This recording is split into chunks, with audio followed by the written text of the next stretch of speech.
At para sa huling balita, mahigit 9 milyong pisong halaga ng smuggled cigarettes ang nakumpiska sa operasyon ng otoridad sa Maguindanao del Norte at 2 sospek arestado. Patrolwoman Marie Chris Algabre, ibalita mo.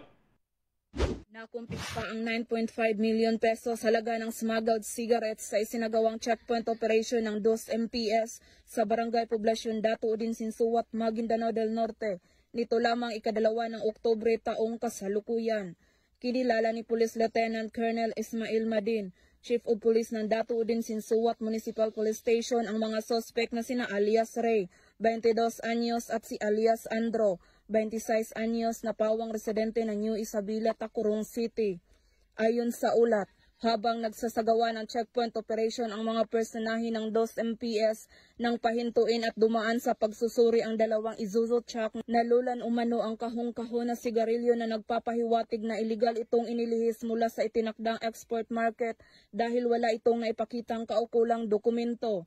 Na-recover mula sa mga suspect ang kabuuang 266 na kahon ng iba't ibang brand ng smuggled cigarettes na kinabibilangan ng 36 kahon ng Canon cigarettes at 230 na kahon na pinagsamang brand ng Green Hills at Bruce na nagkakahalagang 9,500,000 pesos. Ang mga sospek at mga nakumpiskang ebidensya ay kasalukuyang nasa kustudiya ng 2 MPS para sa wastong disposisyon at posibleng mahaharap ang mga ito sa kasong paglabag sa Republic Act 10863 o Customs Modernization and Tariff Act. Ang operasyon ay bahagi ng kampanya kontra smuggling. Hinimok ng kapulisan ng publiko na makipagtulungan sa pagbibigay ng impormasyon at tiniyak na magpapatuloy ang operasyon para sa ligtas at maayos na kalakalan sa Bangsamoro. Mula rito sa Rio ng Bangsamoro, ako ang inyong Police News Network Correspondent, Patrolwoman Marie Chris Algabre, alagad ng batas, tagataguyod ng balitang pulis.